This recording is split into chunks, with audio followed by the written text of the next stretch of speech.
Hello, everyone, and welcome to the Love Fruit podcast. We are joined today by the host of the Elegantly Raw show and also the founder of the California Fruit Festival. That's Doreet Dijke. And Doreet has previously been with us on the Fruity Fridays and gave us a presentation on that on our Fruity Fridays show, which is every Friday. We have a live Zoom session that you can all join. Go to fruitfest.co.uk. You'll find out more information there. But Dorit has, among many things, worked with some quite famous people, I believe, and we might talk about that. We will talk about her journey in general. So, Dorit, is there anything else you'd like to say about yourself in your introduction? Thanks, first of all, Ronnie. Hi. The Elegantly Raw show has actually transitioned into being on Apple TV, Samsung TV, Android TV, LG TV, Roku, and Amazon Fire as the On Cooking Show. So That's it's it. now the On Cooking Show. Well, that's Yes. amazing. Yeah. But people have to download first the On-Chain TV link, and then they can have access to it on their TVs whenever they wish to. They have an Apple TV, etc. Any of those Brilliant, platforms. brilliant, brilliant. So, Dorit, how did it all start out for you? I guess you weren't brought up on a raw vegan diet? So it started out actually when I was a child. All I ever wanted to eat or would eat were fruits. That was it. Like most children, by the way. I find that most children are exactly like that too. And I'm not surprised Hmm. because I think we instinctively and intuitively gravitate to fruits. I mean, Mm. if you were to put this papaya and cut this up in front of a child and you'd put a plate of meat or chicken, they will go for the papaya automatically. It's just the way that our instinct, we eat instinctively until it's beaten out of us, shouted out of us, shamed out of us, incredibly conditioned out of us, and also until we just give up and we give in, because that was my experience. Hmm. It started actually when I was forcefully inoculated. Now, remember, I was a wee one. I was a child, so I had no idea what this inoculation was. I just know they were force feeding me with something that I didn't want, and then they were also putting a needle into me.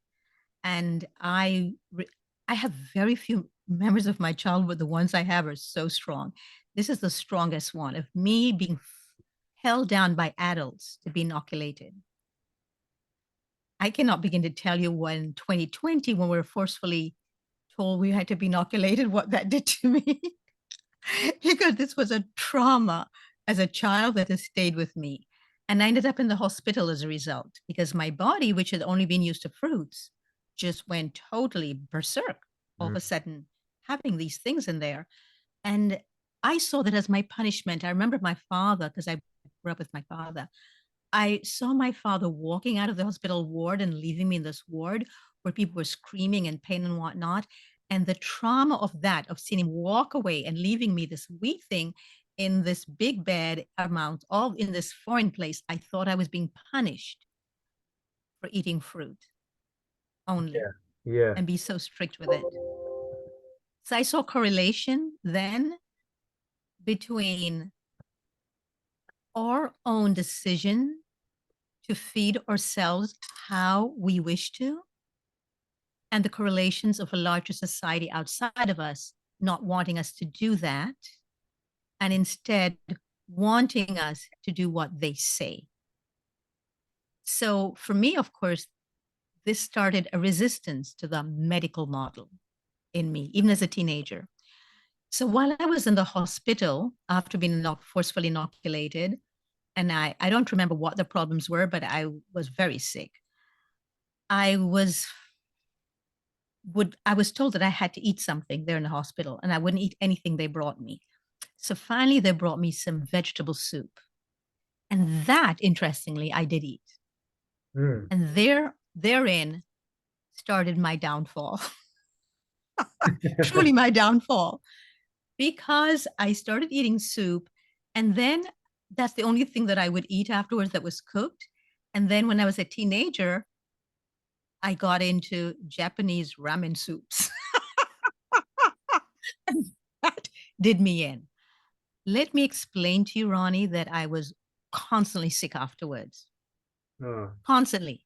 You would think the grown-ups would say, oh, we better let her go back to eating the way she wants to eat because she was never sick before. Remember, I was never sick.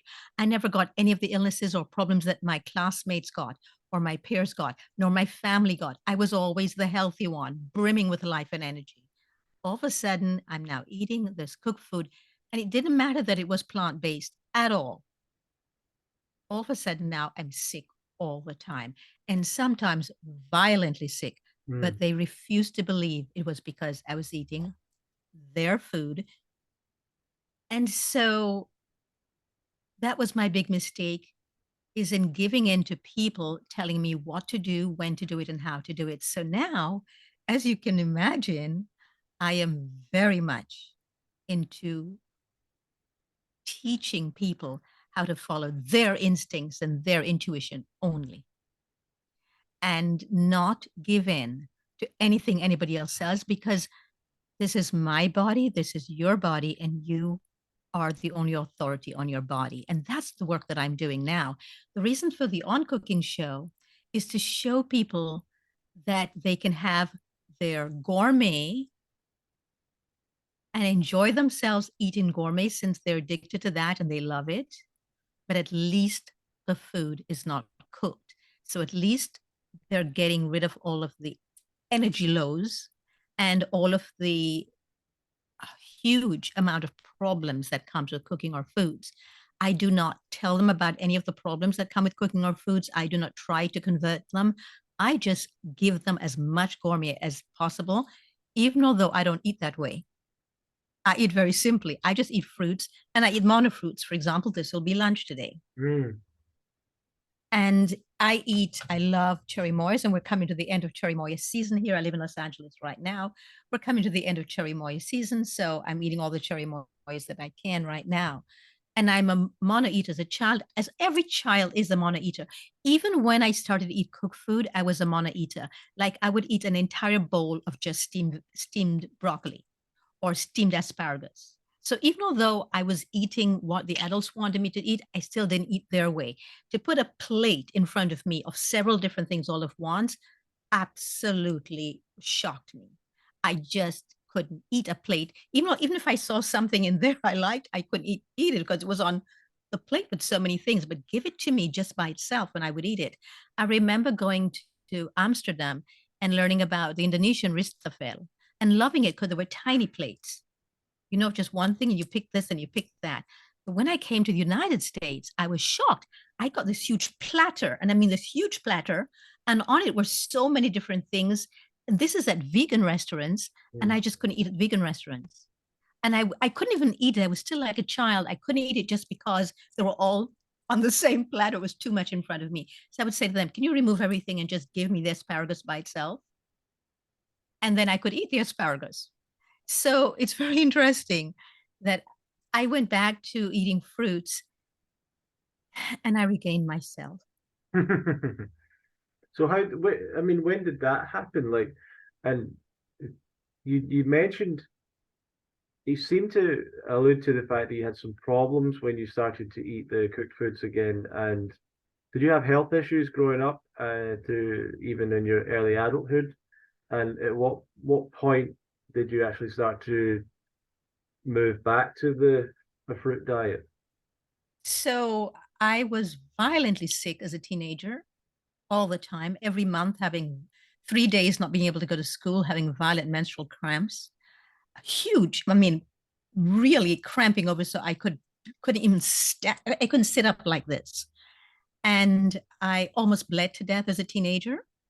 And fortunately, this was in Israel, where at the time doctors were all into nutrition. And the local doctor, we have this national health insurance like you do in the UK, and you'd just go to the local clinic. And the doctor there said to me, I'm going to put you on a rotation diet. I'm going to take you, oh, and I'm going to take you off. No, I hated milk, by the way. I refused to drink milk. I couldn't. But I had started as a teenager, I had started little by little eating yogurt. It's not really yogurt. It's this thing in Israel that we call shemenet and leben. It's like a yogurt. Mhm. And I said to me, so I started eating little bits of it. And from that, I almost died, just that little bit, just that little bit. And the things that I loved the Lebanon, but I didn't like the shemenet. And so the doctor said, I'm taking you off all dairy, which was fine with me because all I was doing was the Lebanon. And he said, for 2 weeks, and I'll put you back on for 2 weeks and see what happens because I think this is the root of your problem. So he took me off and everything cleared up. I stopped bleeding profusely. I was fine. I stopped hemorrhaging. And then he said, okay, now I'm going to put you back on. From the first sip of that Lebanon, I started hemorrhaging again. He said, forget it. We're not doing the whole rotation. We already know it will kill you. This will kill you. No dairy in any way, shape, or form for the rest of your life, which was fine with me because I wasn't a dairy person anyway. But then I went to France. And in France, vegetarian was fine, but not veganism at that time. Now it's changing, thank you, France. And the only thing I didn't like about France was the food. Whereas everybody else said, but that's exactly what's the best thing about France. Not for me. Mm. So I used to go, when I was in Dijon, I went to University of Dijon. There was a farmer's market that I would then go to on a regular basis.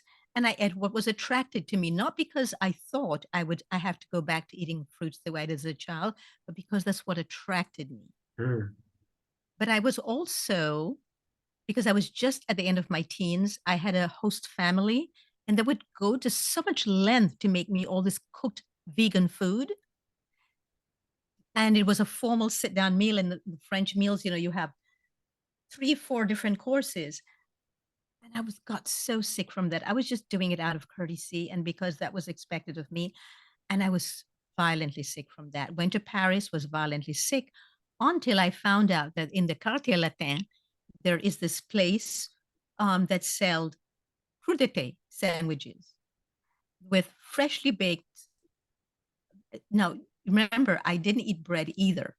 But now, all of a sudden, this freshly baked baguette, no butter, they'd put freshly expelled olive oil on it, and everything else was crudité, just raw vegetables. And I would go every day to the Quartier Latin and just eat that because that was the only thing from which I didn't get sick, which interestingly, I didn't get sick from the baguette. But remember, it was freshly made. This was France, and their flour was different. And their water was different. This was very important. I find the water that they put in the flour when they make it. So that's when I realized, well, I didn't even realize it then because I just wasn't eating anything that was cooked. I would just go there and that was all I ate. And then I would go to the farmers markets, which there's plenty of all over the place in France. It's not even called a farmers market, it's everywhere, and eat lots of fruits. When I went to New York City after that, I got a job teaching for the UN when I was in France, and they sent me to the headquarters in New York. I got violently sick. And plus, I hated New York with a passion. So I asked them if I could start the next year instead. This is only after they've been in there for a week, violently sick just from going to vegan restaurants in New York. And I also found out that there were Korean places in New York where you could get freshly made everything. And so they would cut up the fruit and then you could just go and put it in a bowl and take it. But I didn't know that they had preservatives on it because I was getting sick from the fruit that I was getting there too, which really shocked me. So I asked if I could come back the next year to New York to work at the UN because I wanted to figure out what was going on. Then I got a job where I was working in Ireland. So I was in Ireland and going to a vegan restaurant there, of all places, near Shamrock, which was really out of the way. To have a vegan restaurant there was incredible. And I started eating certain things that were cooked, but again, I was doing the mono eating. And they were so wonderful to accommodate me. And so I asked them for more fruits, and they started bringing in more fruits. And that's when my health started getting restored. But I still didn't see the connection, Ronnie. That's really interesting. And it sounds like you've been a real world traveler. You're talking about Israel, France, Holland, New York, Ireland. How come you traveled so much? I lived in other countries because I see the world as my living room, my living space. I see the world as my home. So right now, my living room is Los Angeles. My home is in Israel, yes, but a real home, in my opinion, has nothing to do with being here on Earth. So it's where we came from, and it's where we will end up returning.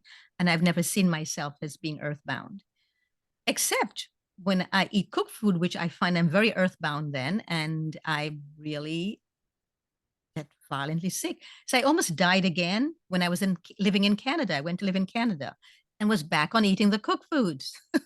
Mm. And again, it didn't matter that it was vegan. That's when people say to me, "Oh, but the healthiest diet is the vegan diet." I say, "It might be for you, but not for all of us." And when did you make that connection then of getting back to the raw and the fruit diet? When did you start to make that connection with your health? When I arrived in Los Angeles, there was a place called the Beverly Hills Juice Club, and there's this wonderful woman with her husband who started it, and Jennifer was her name. And I would go in every day to get freshly made juices. And yes, I eat juices, contrary to what a lot of people in the fruitarian movement think that one should not be juicing or fruits or and whatnot. And I started going there every day and eating only from there. And she did have some. They did make at the time raw hummus, and being Israeli, I love hummus, and I was like, oh yeah, let me try that. Loved it. And she one day said to me, "It's so wonderful, you look healthy being raw, but most people who are raw look too skinny and not healthy." And I thought, I'm not raw. I said to her, "What do you mean raw?" I didn't understand what she meant. And I said, "What do you mean I don't understand?" She says, "Yes, you are raw. Everything you eat is not cooked." I didn't even realize it. It just happened on its own with me paying attention to it because I was going from my instinct. I Wow. was eating intuitively. That was it. It wasn't because I thought I ought to eat this way. It was just me going. But I still was not totally well, completely. I was fine, but I wasn't totally well. And the fruit came about because every summer I would eat only fruit because there was an abundance of it in Southern California, but mainly the fruits from Mexico. I was more attracted to the fruits from Mexico. This used to be Mexico. So fruits from Right. Mexico is local Hmm. and they have a lot of it. So I started eating all the fruits from my childhood and I was in seventh heaven and nobody anymore could tell me. I didn't have a boyfriend to tell me what I shouldn't eat or shouldn't eat, that I must try this, I must try this. I was new here. I didn't have anybody telling me how to eat. I went back to my intuition. And that's how every summer I would eat only fruit. And then in the winter, I would still be raw because now Jennifer taught me that I was only being raw, but I would eat some salads and some raw hummus and things like that. But I never was as well as in the summer during the winter. It And I sounds like, couldn't, yeah, it sounds like your transition happened naturally without even trying. You weren't planning on it, you weren't trying to do it, you were just following your intuition. yes. So did you need some advice, help, or encouragement to take it another step to sort of perfect it in a way, or you just found it in your own? I don't, I think it's only perfected when we go according to our intuition and our instinct and we honor it. That's the only way to perfect it. So like, I don't even now, although I'm a coach and I'm now going online with my coaching, I still don't teach people to go raw or to be raw. I teach people how to honor their instinct and their intuition. And because most people have lost it, how to go back to it and how to access it. So I don't teach people to be raw. And that's why the show is called the On Cooking Show, because I didn't like elegantly raw. I didn't like to take it. I wanted to take the raw out. And I think the show now, because that reaches more people. Okay, that's good. So what, I mean, so it's hard to ask, did you notice any benefits? Because it seems like you were always kind of doing it slightly or kind of going towards it. But did you notice any major change? Yes, huge. Now I no longer eat. I don't even want it. It's not because I don't eat it. I mean, I have here a grower to grow microgreens. I haven't used it all winter this winter. No, I did. I used it last winter because just automatically I didn't want to do greens anymore in the winter. I mean, I tried to eat lettuce 2 weeks ago. I just didn't want it. Mhm. Every now and then I do try, I do see, how would I respond to this? And I just don't want it. And it's just happened organically. And my, I cannot begin to tell you the difference in me now. Yes, I saw a major change, Ronnie, from being raw based, green plant-based in the winter to just fruits in the summer. And then one winter, I think it was about maybe 2 or 3 winters ago, I don't remember. One winter came and we had more fruits than we usually did. And it started with cherry moyas. Now, I'm a cherry moya freak. So when I can get a lot of cherry moyas, I'm going to go for them. And and then the that 2 winters ago, the citrus here just went, they were amazing. All of a sudden, they were sweet and juicy. And so, I mean, in Israel, we grew up, having freshly made orange juice every morning. It's just part of the diet. And now I could do that again. What I hated living in France is I couldn't have freshly squeezed orange juice every morning. I couldn't stand it. And then they have this thing called orangeada, which in a bottle, which just, I know what you mean, yeah. I couldn't stand it. So, and then I rediscovered grapes. I loved grapes as a child. And then somebody said to me, God, you're a grape fanatic. You should listen to Dr. Robert Morse. So I started during 2020 when we were on a lockdown. I started going on YouTube and listening to Dr. Robert Morse, and I went, I'm home. I'm home. That for me is like I found someone who understands me. I found my home. Very cool. Very cool. So, so how long have you been raw then? It must be quite a long time. I don't know because I didn't pay attention. It was just organic. I don't, I don't do time, so I don't pay attention to Okay. time, dates, or things like that. So it's just what I love about my own life now, as opposed to before, is that I no longer do anything that I know intuitively doesn't work for me. Mm, Nobody can convince me to do anything that doesn't work for me. So, what are some of a lot of these questions are hard to ask, I suppose, because your journey's a little bit different to other people's, but what are the kind of mistakes you see people making? Obviously you're a coach. What kind of mistakes do you see people make? They follow advice because they've given their own powers away to the point where they need advice. I am into empowering people to take their powers back, and our power lies in our intuition, in our instincts. If we follow that, but most people are so cut off and blocked off from their instinct and their intuition. That's really the problem, and that's why I don't teach people how to be raw foods. I teach people how to be raw in their lives. Now, this is going to help you a lot to get there and quicker. So yes, I gave you, diets and what not to do, and, ways to go into this slowly so that you can be more raw in confronting yourself. And right now, what I'm doing now is I'm teaching trauma-induced eating, because most of us, our eating styles are based on trauma, whether it's handed down from generation to generation. And what I didn't say to you is that I studied Bert Hellinger's systemic family constellations, where you look and see what traumas you've taken on from one generation to the next. Sometimes it skip a generation, it goes to the other person. And most of us have only trauma-induced lifestyles, eating lifestyles, and all of our lifestyles. It's interesting because before this, you were telling me you never smoked or had alcohol. Most families, that's part of the family structure and the family system. Mm, mm. So I think it's easier for you, somebody like you, to then go back to nature's call, than somebody who has smoked and totally shut off the energy of their lungs and their heart energy. It's so scary to then open up to that and be raw. When I say raw, I don't just mean a raw diet of food, but a raw diet in your language. I also studied linguistics and nonviolent communication, and I use language. The first thing I do with my clients is re-language them. In order to re-empower them and to get them back to the intuition, I change their languaging. Could you describe that a little bit? What do you mean by changing the language?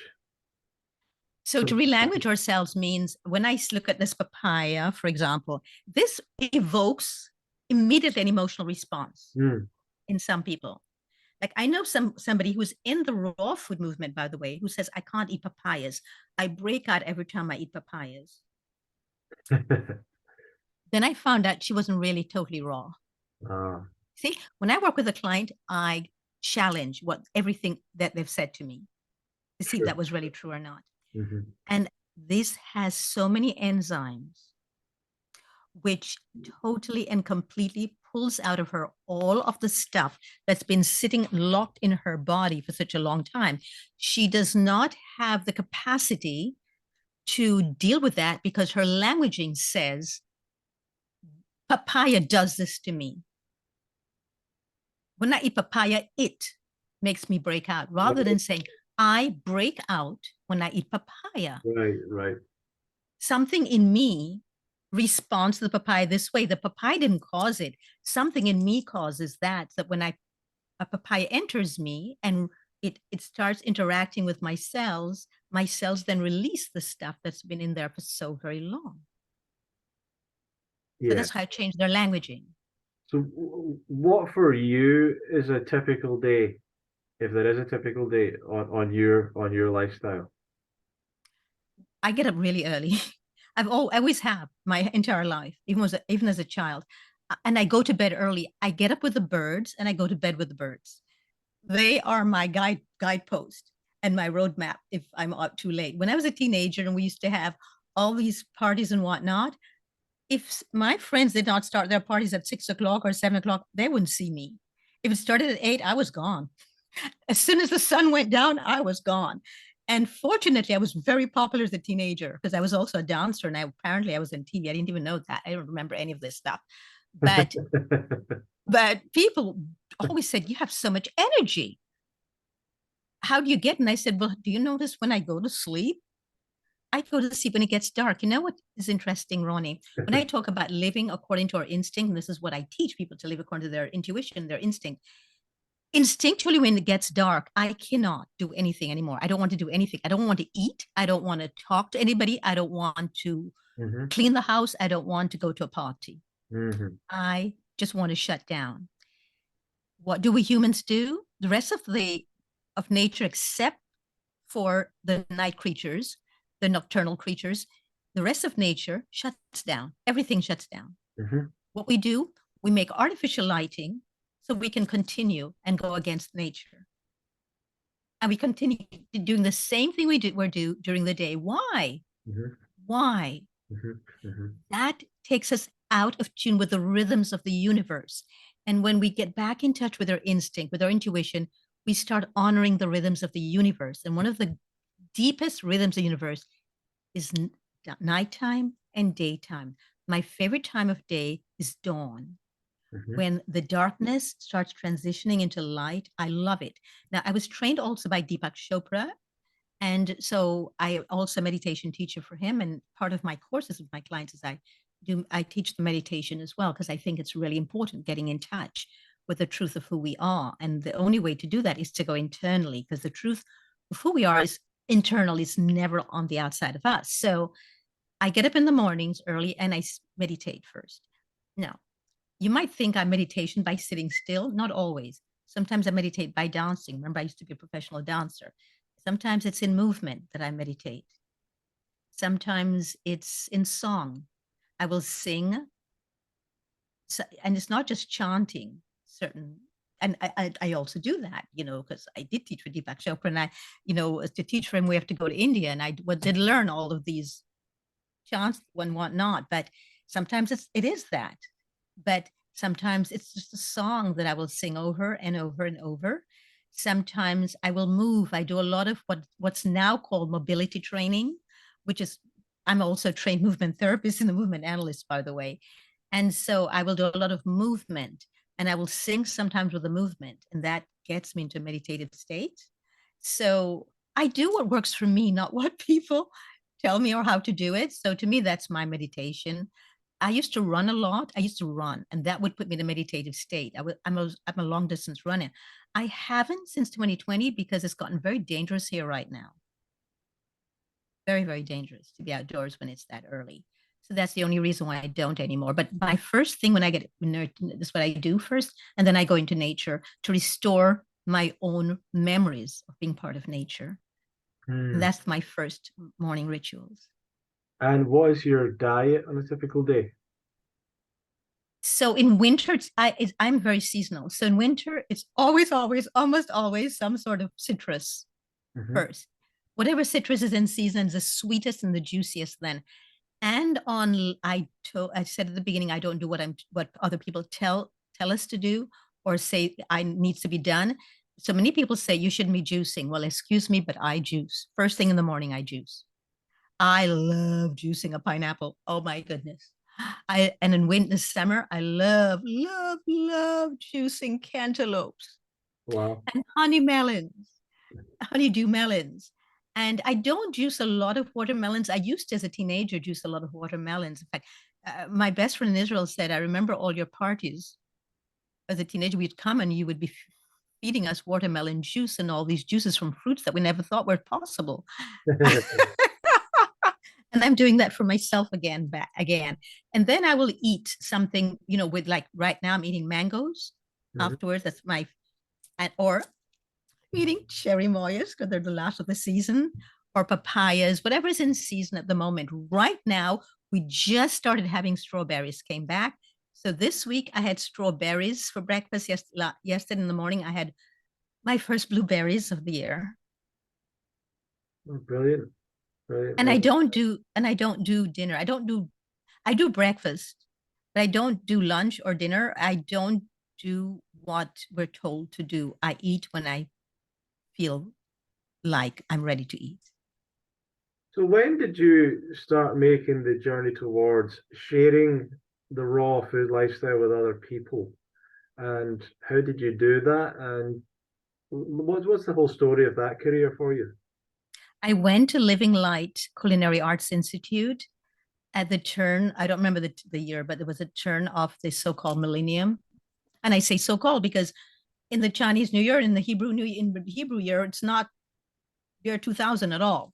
Sure. And in all the ancient traditions in the Hindu calendar, it's not. So it was William the Conqueror, do you know, who started having us celebrate a new year in January? I didn't know that, no. Yes, yes. I don't. I celebrate my New Year still with the Jewish New Year and with the Chinese New Year. I celebrate them all in the Persian New Year. So I went to Living Like Culinary Arts Institute. I don't remember how I found out about it. Could Mm. have been online. But I remember once I had a party for friends who were visiting and family who were visiting in LA. And I served what I eat. And one of them wanted a cake. And so I made a cake, a raw cake, but I didn't know how to make it. I just did what I thought ought to be done. And then somehow somebody told me about Living Light. And so I went there because I wanted to learn how to make raw cakes and things like that. So when I get friends and family coming, I know how to serve them that without it being a big deal for them. And then while there, I started learning that this could be actually a profession. And so I was teaching for Deepak at the time, for Deepak Chopra at the time. And I thought, how can I merge both? I realized, people have to meditate before their meals. They ought to be meditating before their meals. If they meditate before their meals, they will approach the meal very different because they're approaching themselves from a different space. So the reason why I'm doing trauma-induced eating right now, I'm working on an online course with that, is because the energy that we bring to the food, in my opinion, Ronnie, is much more important than the energy that this gives us. Mhm. So I can take this papaya, a well-ripe papaya, bursting the seams with the life force. And if I'm in a nasty mood or I'm in a mood of grumbling or if I'm grieving for a loved one or whatever, I will change the energy of how it responds in my own body. So and then I see a lot of people in the raw food movement too talking about calories, and most people in the raw food movement do. I don't see. I'm shocked. I don't see anything as calories. I see what's the life force in here, but more importantly, what's the life force in me that I am bringing to the papaya. Can I meet the high life force of this papaya by raising my own energies to meet the energy of the papaya? And then when we come together, it's an incredible marriage. Mm-hmm. Mm-hmm. And I think with the raw food movement needs to stop using the same terminology of a sick society, which is to me is the cooked food movement, or what I call the slaughterhouse culinary movement, and change and start our own vocabulary and start our own traditions and holidays. Mm. And we already have the solstice. Why aren't we celebrating the solstices? Why are we trying to be part of a society that is sick and rejection and bases everything on either rejecting you or accepting you if you go along with what they want you to do? We're not consumers. I did not come here on earth to be a consumer. I came here on earth to learn how to love. And And yeah, that's it. and so when and how did you start coaching people and helping and being a private chef and things like that? How did that all work out for you? So when I got back from Living Light, I got back. One of the fellows there, he was also training. He came back and he wanted us to start something together. It was his idea. And so we had a party, and I only invited about 10 or 11 people to come and try our foods. We made all this stuff, that we'd learned. Ronnie, there were over 100 people. They were outside the door. We could not. I don't know. People spread the word. I didn't go online with any of this. People just invited other people because it was free of charge, which was a party to try these raw foods. And people started asking, would we make food for them? Would we do this? So it started out by being a chef, by making food for them after I came back, and I had my chef degree. Yes, and that's how it started. So you started basically doing, was it classes and parties in your own location, and then people wanted to hire you, I guess, from there. Was that what happened? Yeah, I did the parties, and then from there, people wanted me to make food for them. They wanted me to make lunches for them and dinners for them. And I wasn't teaching classes yet. And then somehow there's a place here called Everyone. At the time, it was, and they were very, very open to what I was doing. And I said to them, could we start doing some classes here? And then they started doing raw food classes, and then that just really mushroomed. And before you know it, they became Raw Food Central LA. Wow, And I started the classes there. And then other people started asking me to teach classes. Whole Foods Market started teaching me, asked me to come and teach raw food classes. And that's amazing. And you ended up working with people like Serena Williams, I think, and maybe some others. How did that all come about?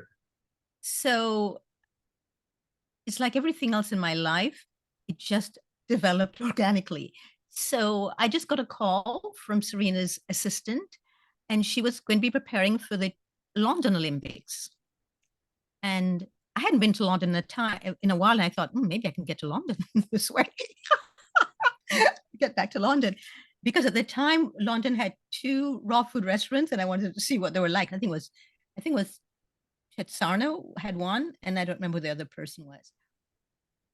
And anyway, I started working with her as her yoga instructor and as her raw food chef. The 2 years leading up to the Olympics, she wanted to be able to win the gold medal there, and I was contracted to work with her for those 2 years, and she won the Olympics. She won the gold medal at the Olympics. That's amazing. That's amazing. So she And only trained, she only does raw. She told me, make sure you tell people I'm not vegan. I only do this when I'm in training. was she easy to work with? I don't talk about my clients, but she is a lot of fun. She can be a lot of fun, a tremendous amount of fun. Excellent, excellent. So let's go forward to the California Fruit Festival. How did that come about, and what are you doing with that at the moment? Yes, good question. The California Fruit Festival. I asked myself that last year. How did that start? I don't even remember. I remember having fruit parties here for people coming together, and somebody just mentioned one day, why don't you just make it statewide? Just do a California Fruit Festival, do the same thing, and just do it. I thought, no, because if I'm doing that, then it's going to have to be big. Because I started actually soon after I became a raw food chef and I started having all these clients, I started discovering some films about raw. And then was Mark Perlmutter here was creating a film, 30 Days Raw, along with, and was going to go to Gabriel Cousins' place to film it. And part of it was being filmed in LA, and I was making the food for them. To support the whole crew so that they could all be raw, because I thought you all need to be raw. You can't be making a film about raw unless you're all raw, so you can experience this for yourself, so it's authentic.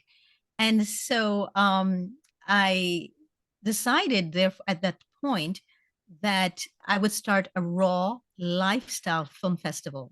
That's how it started, was with the Raw Lifestyle Film Festival, which was a tremendous success. I mean, the first one, we only sold about 40 tickets, and I had rented this big space. I'm a member of a Japanese wellness center here, and they had a big stage in a huge auditorium, and they had a parking lot, which was very important in LA.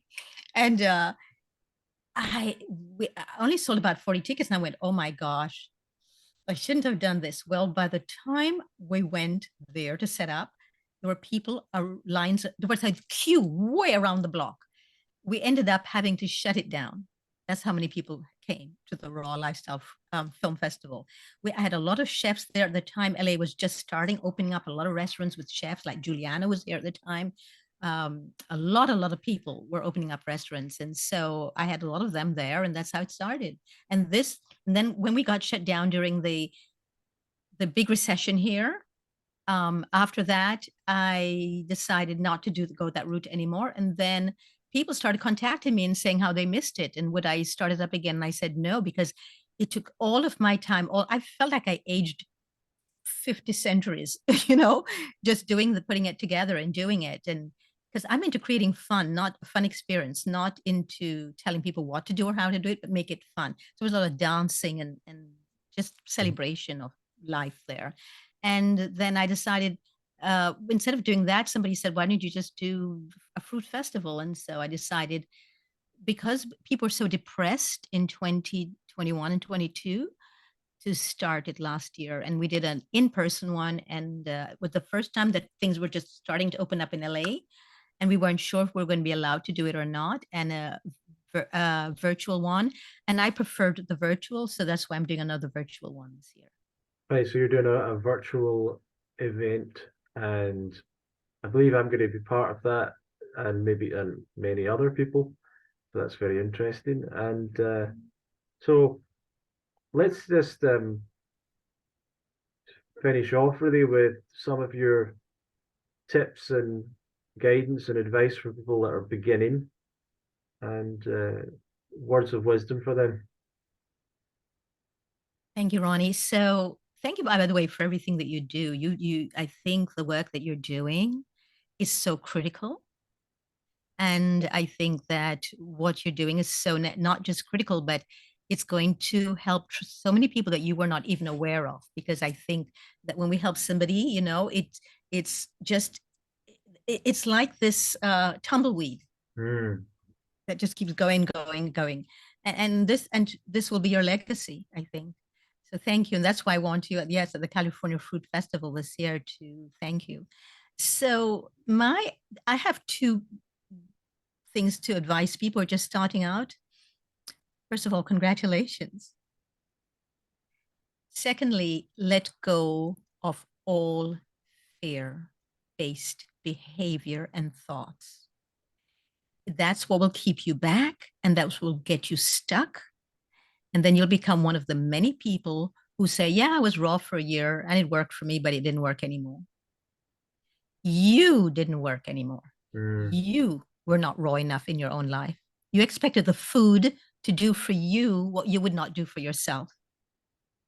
Food will never do for us, ever, what we're not willing to do for ourselves, which is to take command of our lives, to be fully responsible for any and everything in our lives, and also to empower our own selves.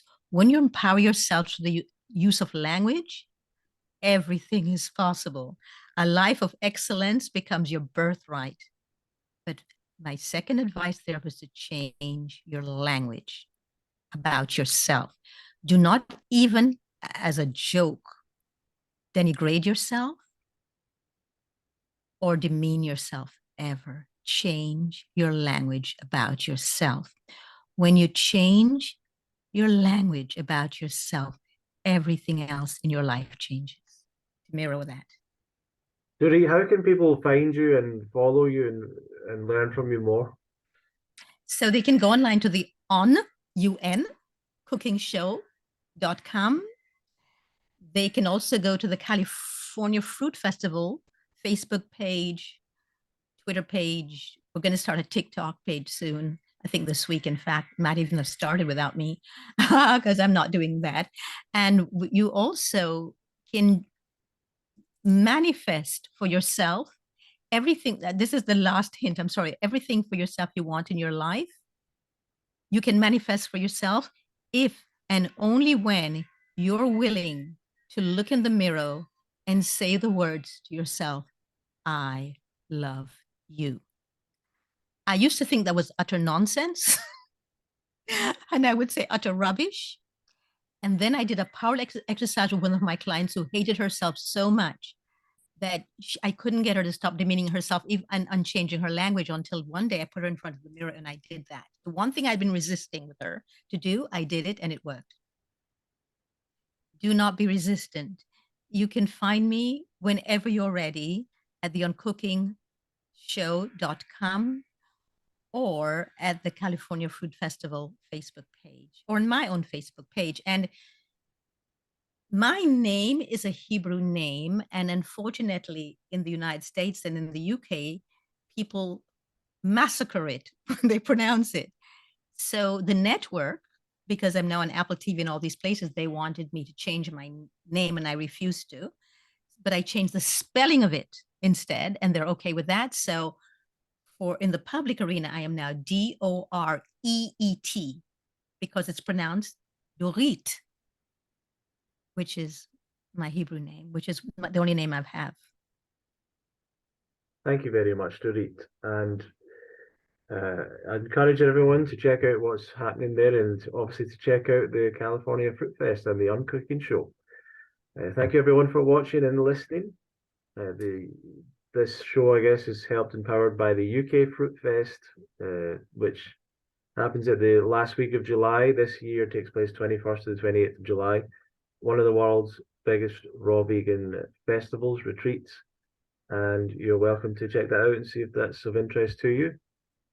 On a Friday night, we also have regular weekly Zooms, Fruity Fridays, and you can join those for free as well. Thank you for watching and listening, and we'll see you in another episode of the Love Fruit podcast.